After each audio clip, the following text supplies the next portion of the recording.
Hi everybody, my name is Ana Pena and I am going to be talking about the board meeting I attended at the Porterville Unified School District.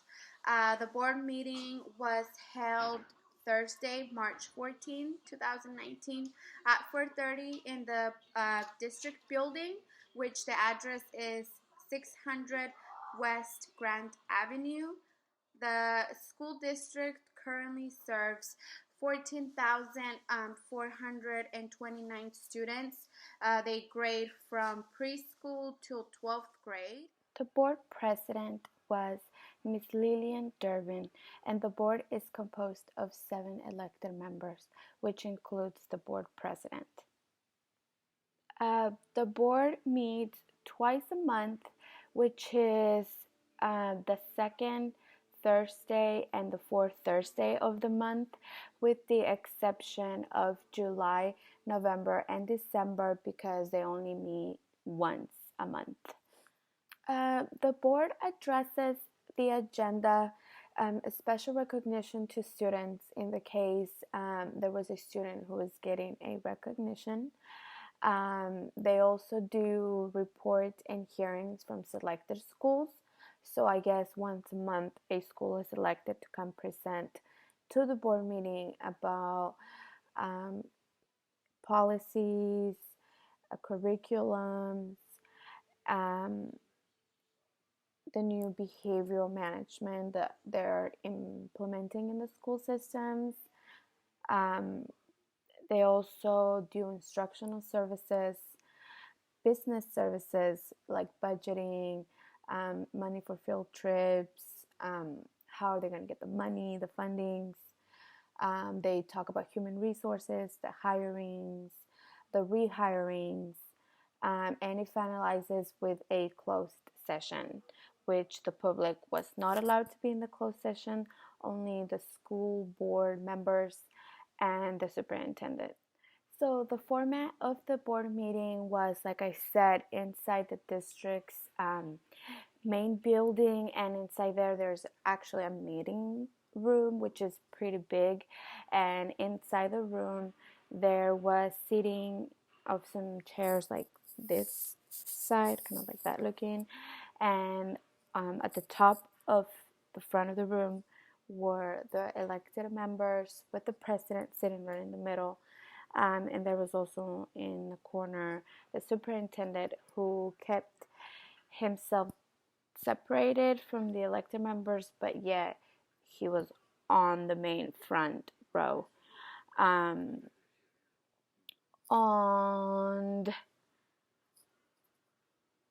the chairs, there was chairs like that, and on the front row there was district superintendents such as the human resources, instructional services, and the business department. They're all run by a person, and that person also attended the meeting. And those people were sitting in the front row, not with the elected members, but in the front row. The atmosphere was very welcoming. As soon as you entered, the parents, the administrators, there was actually administrators from other schools present. So they were very welcoming. They would talk to you if you answer questions, like if you had any questions.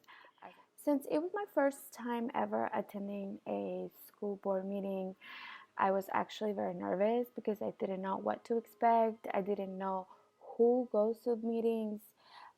But when I actually showed up, I was surprised to see how welcoming people were, how caring people were, and also professional and formal the conversation went.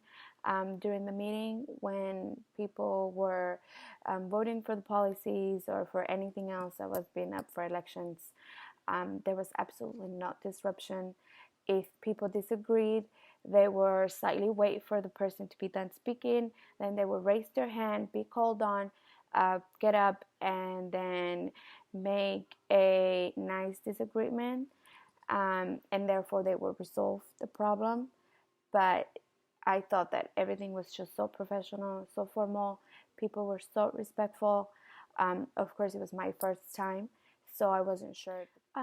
Overall, I was very impressed with the board meeting, not only because it was my first time, so I wasn't too sure what I would to expect, but because I saw the environment of the people. It was so welcoming, and as a parent myself, I like to see what the district offers for the children and the education. And if I ever had a concern or anything of my child's school, a regulation, a policy, I know that I can bring these issues to the board council, and they do take them very serious and into their consideration. Also, I found it very impressive was their business budget, because I had absolutely no idea the amount of money the schools move, not yearly but monthly. For example, for this month of March, the Porterfield Unified School District spent $8,750,000, which pays for everything: teacher salaries, classified staff salaries, buses, meals, insurance benefits for the families of the full-time employees. But overall, the payroll was just super high, and I had absolutely no clue about that. So, what I found the most interesting about the meeting was that the actual board members get to hear about the various school sites, because they have to report to the board and present specific topics on their scheduled dates. Where the meeting that I went, it was from Pioneer Middle School. That's the name of the school. And the principal is the one that presents to the board members. And he talked about the school culture, which the school has a dual program, a Spanish English dual program that carries from an elementary school. So they talked about the school culture and the program and how it has been going. They also talk about their academic focus on other parts aside from this program they have. He discussed the new behavioral policies, which he showed us that has decreased their suspension rates. And one of the things that I did thought it was weird, and kind of like also awkward, was that their closed session meetings were private, so we were not able to listen to those. I don't see why, or what are the things that they discuss privately that us, the public, cannot hear. Since our children are attending the schools, we should be able to know what kind of policies they want to talk about, or other important issues that they may be covering from us. So that was just one of the things that I just thought it was weird that. So the way I can sort this and relate this board meeting to what we've learned so far in the class is because in chapter 3, we learned about the cultural diversity and how it influences learning. Where I live, which is Tulare County, mostly Porterville, we have a lot of people who come from immigrant families and are their first language is Spanish and second language is English, and most of these families struggle in the educational system, and they have new schools that are doing the dual program for a lot of these families, or for anybody who would like their child to learn Spanish and English. I can relate this to the chapter 3, cultural diversity influencing learning. I can also relate this in chapter 7. We talk about funding in government, how the schools are funding, their finances. We talked about the kind of administrators, the principal. I met a lot of principals, like 3 principals were present. One principal was doing their schedule with the board members. We also got to hear about the middle school extracurriculum activities. The Pioneer Middle School has a mariachi band, which I thought that was super cool. So I got to learn that. I got to learn about the strong parent involvement right now, especially through technology devices, because a lot of parents, they have to work and they can get apps where it notifies a lot of the parents, which is how a lot of the schools are communicating through their parents through text messaging and app, which is very awesome. Also, in chapter 7, we learned about the school board. We learned about all the jobs they have to do: finance, personnel, curriculum, students, and making sure the school's running well, everything that builds the school. And so I feel like in the board meeting that I attended, the people in the school board actually did go over through a lot of things. They went over through the finances, how much money was being spent, how much money was being received. They went over personnel, the people they were hiring, how many more, who were they going to let go. They talk about curriculums, what was expected from certain grade levels, and they discuss the students in the new behavioral policy that it's been very hard in a lot of teachers.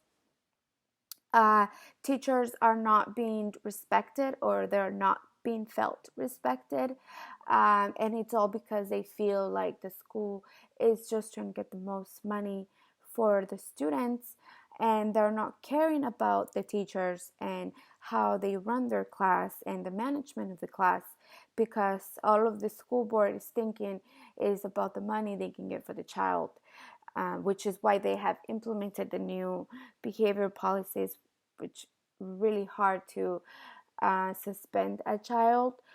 So teachers are having to deal with a lot of disrespect of children. And I mean, I can't say all of them, but from what I've heard, and especially since I work in a school, I hear a lot of teachers complain about the new behavior policy. I also met the superintendent, not personally, but I know who he is. Uh, the district administrators, there was district administrators, the human resource, the instructional services, and there was another one, but they were also present at the board meeting. And of course, the school funding sources, they did mention something about they receive fundings for students, so it was very important to make sure that students were being present at all times. In chapter 9, we learn about curriculums. And so when the pioneer principal came to present to the school board, he talked about the curriculum that it's currently being implemented in his middle school. So I learned about that. And lastly, in chapter 10, we learned class management, which is how to have an effective classroom for teachers mainly. And it mentioned intervene when misbehavior occurs and the methods that one can deal with this misbehavior. So this was very important in the meeting that I attended, because apparently the misbehavior and all of that has been a big issue right now. So there's been a lot of trial and errors that are going on right now for students to get the best of themselves without having to be suspended from school. But